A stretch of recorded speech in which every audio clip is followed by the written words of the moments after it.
time for Friday Dine, WHINE, WHINE. And that's where I'm just gonna hang out and casually talk to you about some of my experiences as being a children's book author. And let me just say, it's basically a roller coaster. So if you're not passionate about being a children's book author, if you're not passionate about children's books, let me just say it is a hard road, and it's might not be worth it, to be honest. But I've had a lot of really good things happen to me and a lot of sad things happen to me. The reason why I wanted to do this was just to encourage you to not give up. If you keep with it, everybody that I know that started off with me, who stuck it out, eventually got published.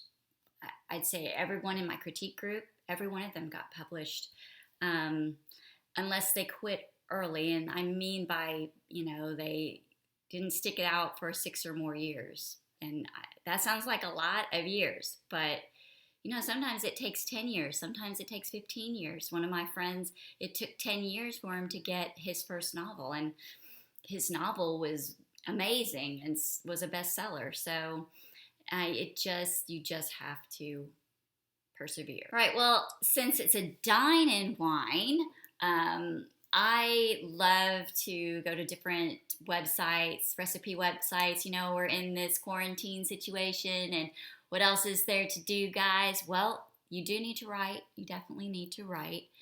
But there's a website, a Thai food website that's called spoonforkheart.com.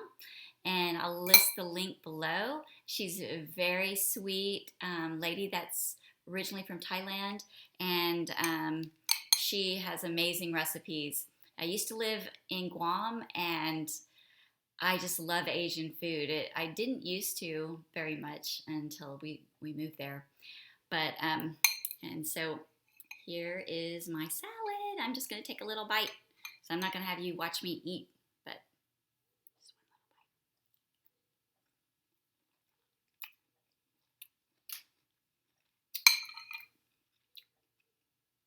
That's very good. Now, I've got my beverage of choice.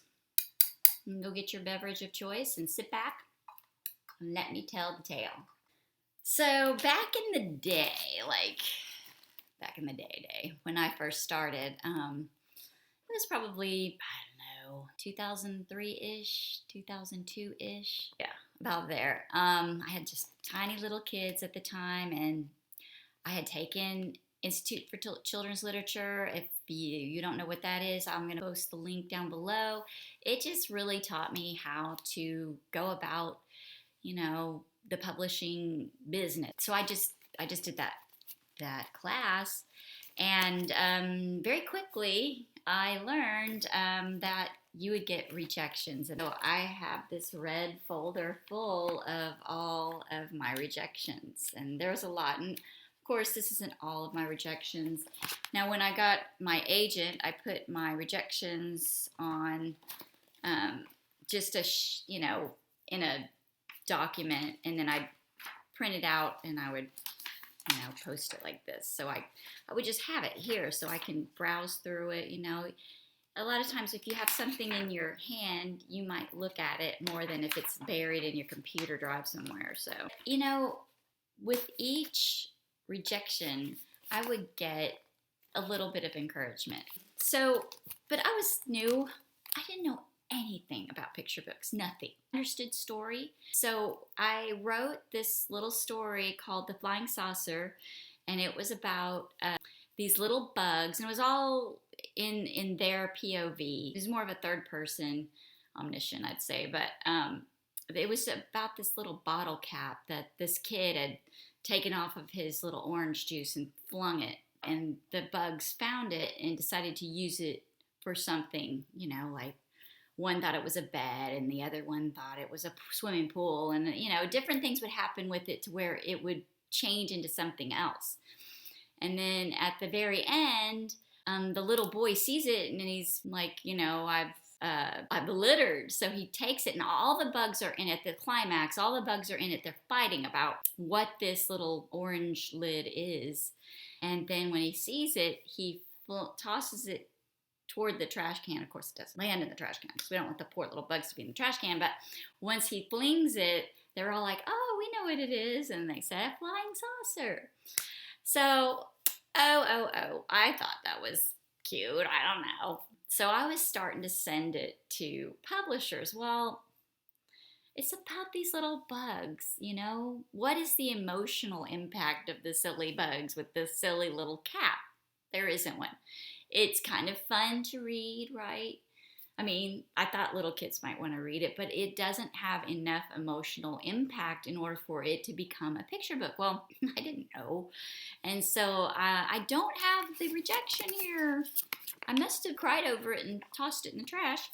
What they said was, and I'll never forget, they said, from what we can see here, we would suggest that you would reconsider never sending us another manuscript again. Well, I was shattered. I was shattered. I thought that was so rude to say to me, you know. I mean, the thing was at least creative, I thought. And I really cried over that. And I really considered giving up but, you know, I had gotten a lot of other rejections that were very encouraging to me in my writing.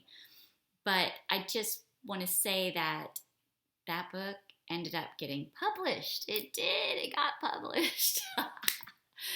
Now, it was back in the day, okay? So this is like early 2000s. So ebooks were not a thing. They were not a thing. But there was a guy, he was the creator of Inspector Gadget. I don't know if you guys are old enough to know about Inspector Gadget, but he was hanging around in the 90s. He was a real big deal to little kids back then. And he found me. He found me on my website. Now, I wasn't published yet, but I knew I needed to have a website, an author's website. And I do want to encourage you to get one, whether or not you're published. You need to have a blog. That's one of my mentees, Justin Cologne. I encouraged him to get a blog. He is really great with social media. And now he has this awesome, it's called PB Chat. And I'm sure many of you already know about it because you found me through him.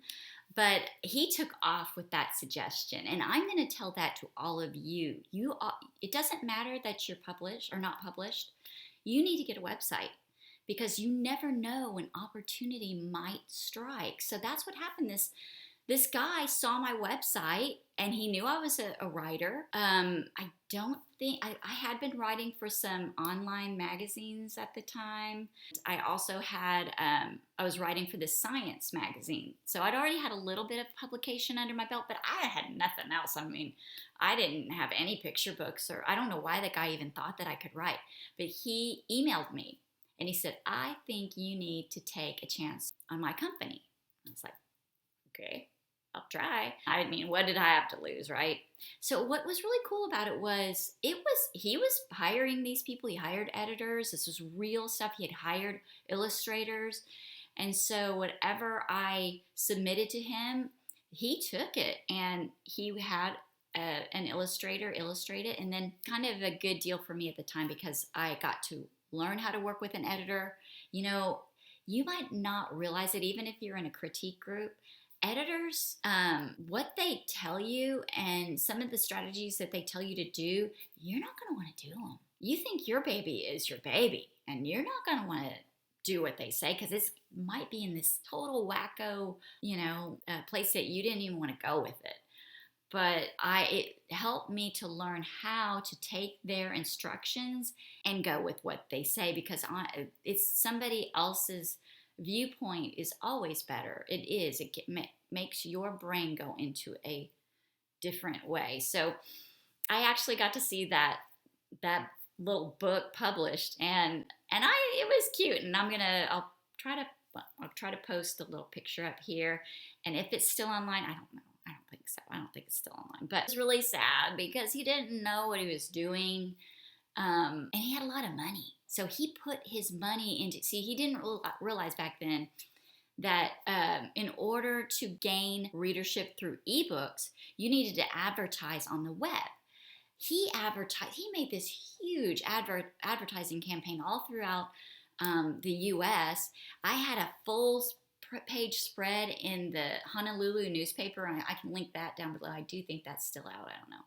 I haven't checked lately, but it was, I don't know, about 5 years ago. It was still up. But, I mean, a full page spread. Do you know how much that cost in the Honolulu big time newspaper back in the day? Before, that's back when newspapers weren't dead. But yeah, he spent a lot of money, and it just didn't, it didn't take off because he didn't understand the web yet. Nobody did. It was right before Kindle, and it was kind of sad for him, I felt like. I also had a mystery series published by him. It did get me in the door with my work for hire, and that's a whole nother story. I'm not going to talk about that, but just want to say you never know. So a rejection that was just hideous rejection actually turned into a book, and I have a lot of stories like that. So if you get rejected, do not lose hope, because you never know where your story is going to turn up. You just cannot give up. Okay, so I'm going to get to your questions, and really I've answered everybody's question on there. If you have more questions, please leave your responses down below. I'd love to be able to respond to you. There were a few questions about naming characters, and so I just kind of wanted to clarify that a little bit. I mean, it's very subjective on naming characters, and it's my personal preference too. I mean, but think about the characters that you grew up with that you love. Are they no-name characters? No. Every one of them. I don't know if when you were a kid, Fancy Nancy was a big deal, but everybody back in my children's day, if you're a girl, you knew who Fancy Nancy was. Even boys probably knew who Fancy Nancy was, right? If she wasn't named, kids are just not going to connect. They're not. But there are some exceptions. So I have this book right here, Clunk. And oh, I love this book. It's one of my favorite books. Really, I love. But it's by Pam Calvert, I think that's her name. And pictures are by Joe Berger. But it's a first person, and this is where an author can get in. To me, I would have liked to see, this character here doesn't have a name. Now, I believe that maybe editors think that this is a thing because you can't really tell if it's a boy or a girl, and that way both boys and girls will be able to connect with the character. But I'm going to say I disagree with that strategy, because nobody knows who this character, what's his or her name. I don't know. I think they did get a sequel out, but maybe it was named, because I didn't buy it. Anyway, this is one book that did break that, and it is, that's my opinion. I'm sure you'll find other books that aren't named. Here's another one, and I'm going to be sharing with this on Monday a little bit more about this book. I love this book. It's called How to Behave